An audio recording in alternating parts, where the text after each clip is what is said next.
பிறந்த குழந்தைக்கு மஞ்சள் காமாலை வருமா அப்படின்னு நிறைய கர்ப்பிணி பெண்கள் எனக்கு கால் பண்ணி கேட்டிருக்காங்க. குழந்தைக்கு ஃபர்ஸ்ட் காமாலை வருமா அப்படின்னா கண்டிப்பா வரும். ஏன்னா நம்ம வயிற்றுல இருக்கும்போது பெண்கள் என்ன பண்றாங்கன்னா பித்தம் அதிகமான உணவுகளை எடுத்துக்குவாங்க. அதாவது மாங்காய், குட்டி குட்டியா கல்லு, செங்கல், திண்ணீர் அதெல்லாம் அவங்க சாப்பிடும் போது என்ன ஆகும் அப்படின்னா குழந்தையோட உள்ள ரத்த நாளங்கள்ல ஆர்பிசி குறைஞ்சு WBC அதிகமாகும். பிறந்தோடனே பாத்தீங்கன்னா குழந்தைக்கு 19 பாயிண்ட் 20 பாயிண்ட் இன்குபேட்டர்ல வைக்கணும் அப்படிம்பாங்க. நம்ம கொடுக்கறது பாத்தீங்கன்னா பச்சிலை மூலிகை தாய்க்கு கொடுத்து தாயோட தாய்ப்பால் மூலியமா குழந்தைக்கு நாங்க மஞ்சள் காமாலையை சரி பண்ணுவோம். ஒரு 5 பாயிண்ட் 10 பாயிண்ட் ஒரு 6 பாயிண்ட் அதெல்லாம் நார்மல் தான். அந்த கைனகாலஜிஸ்ட் என்ன பண்ணுவாங்கன்னா குழந்தைய எடுத்து இளம் வெயில்ல காலையில வைப்பாங்க.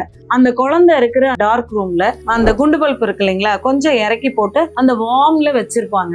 அப்ப 7 நாள்ல இருந்து 10 நாள் டு 15 நாளைக்குள்ள குழந்தைக்கு வர்ற மஞ்சள் காமால சரியாகும். இதை பத்தி பயப்படணுமா அப்படின்னா பயப்பட தேவையில்லை. கர்ப்பிணி பெண்கள் அதிகமான ரத்த ஊட்டம் ஏற்படுத்தக்கூடிய உணவு பதார்த்தங்களை மட்டும்தான் எடுத்துக்கணும். கருப்பு திராட்சை, சாத்துக்குடி, ஆரஞ்சு, சப்போட்டா, அத்திப்பழம் இந்த மாதிரி எடுக்கும்போது பித்தம் சார்ந்த அந்த உணவு பழக்கமும் மாறும். பிளஸ் பாத்தீங்கன்னா குழந்தைக்கு மஞ்சள் காமாலை வராம இருக்கும். RBC குறையும் போதுதான் மஞ்சள் காமாலை குழந்தைக்கு வரும்.